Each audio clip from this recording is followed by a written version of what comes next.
apakah Allah masih menerima taubat kita jika kita sudah pernah berzina? Oh, kalau berzina jangan ikut-ikut saya. Kita zina sama pelacur. Gini,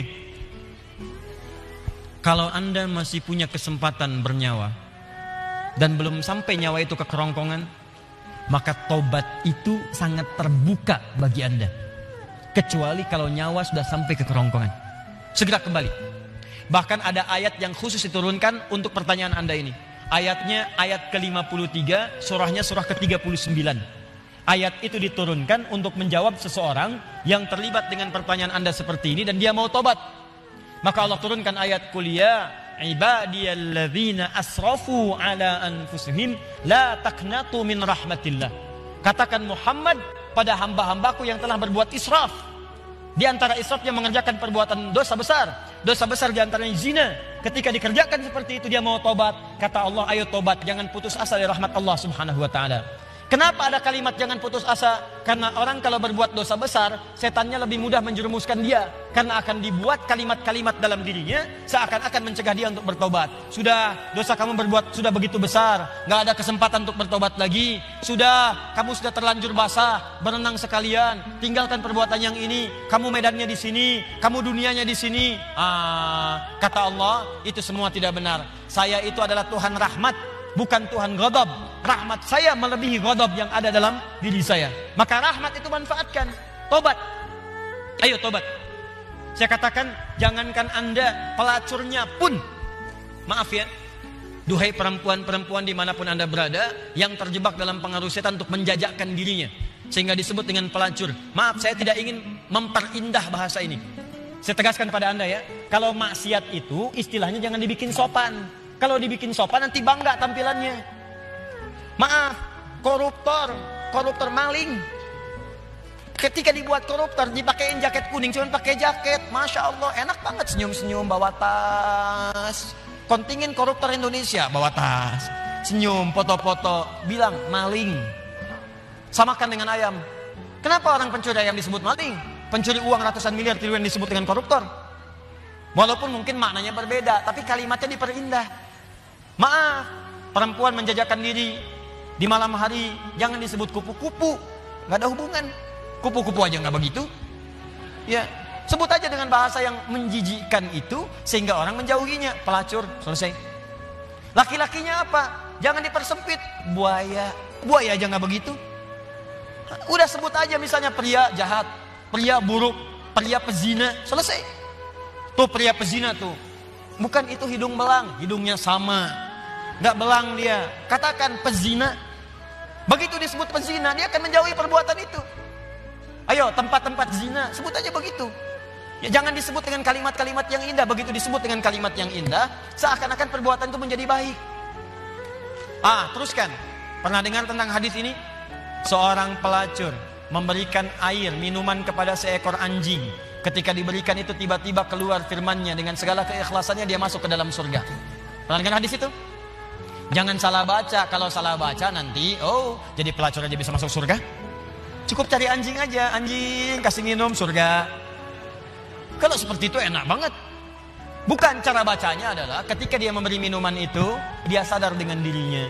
Ini anjing aja hewan najis, disebut najis, keadaannya terhina, diberikan minuman, tiba-tiba dia bisa berubah beraktivitas dengan cara yang baik. Saya manusia, bukan hewan. Walaupun saya melakukan perbuatan hina, kenapa saya tidak berubah seperti anjing ini punya energi? Dalam bahasa syariat, wahyu itu disebut dengan tuntunan air. Allah menurunkan air dari langit, membuat tanaman yang kering, tanah yang kering menjadi gembur kembali. Allah menurunkan wahyu-wahyu dari langit, ajaran-ajaran, membuat hati yang kering menjadi subur kembali untuk melakukan perbuatan-perbuatan baik. Sadar dia dengan perbuatan itu, bertobat dirinya. Taubat itu yang menggugurkan dosanya, berubah jadi beramal soleh. Amal solehnya yang menjadikan dia terjamin surga di sisi Allah Subhanahu wa taala.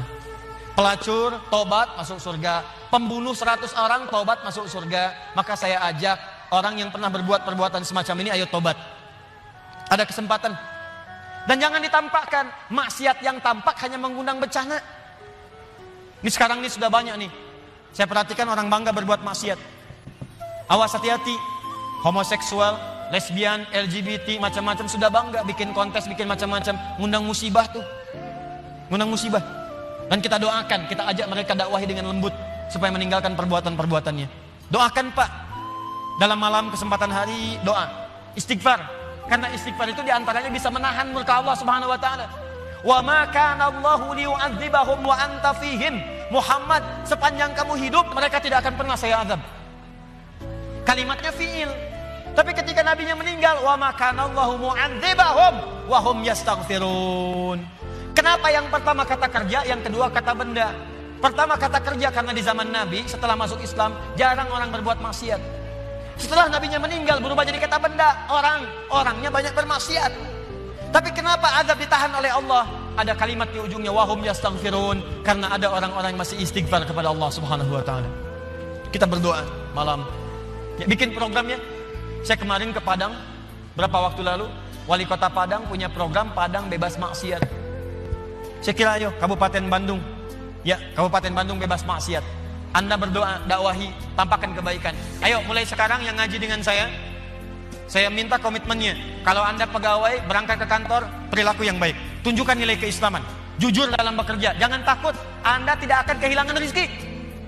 Anda nggak korupsi pun rezekinya segitu. Anda korupsi rezekinya nggak nambah segitu juga. Jadi kalau Anda bisa dapatkan yang halal, kenapa mencari dengan yang haram? Nggak usah, yang baik-baik aja, rezeki Anda sudah terjamin. Demi Allah saya katakan, kelihatannya banyak, cuman segitu juga. Kalau Anda berbuat baik, ditahan oleh Allah, seperlunya dikasih, perlu dikasih supaya Anda nggak repot. Kadang-kadang dikasih banyak supaya bisa zakat, supaya bisa infak. Cukup tempuh dengan cara yang jujur, rezeki datang dengan semestinya.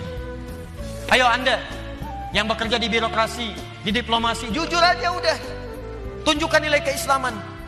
Pak, kenapa so soleh sih? Gak nerima proyek begini, bukan soleh. Saya ingin menunjukkan bahwa agama yang saya peluk selalu mengarahkan pada nilai-nilai kebaikan. Demi Allah saya katakan, saya tidak menerima ini pun rezeki saya akan didapatkan dengan seperlunya. Sesuai dengan kebutuhan saya. Paham? Ditinggalkan yang tidak baik. Apapun pekerjaan Anda, yang polisi, yang tentara, yang macam-macam, yang camat, yang lurah, yang bupati. Ayo, kalau Anda merasa mengaji dengan kami, tunjukkan bahwa apa yang kita pelajari bisa dipraktekkan dalam kehidupan. Yang seperti ini, tobat. Kalau Anda tobat, saya doakan, saya bermohon pada Allah, semoga yang bertanya ini kalau benar-benar dia bertobat, dan semua yang bermaksiat bertobat, saya bermohon pada Allah semoga dimuliakan dengan surga saat kembali kepada Allah Subhanahu Wa Taala.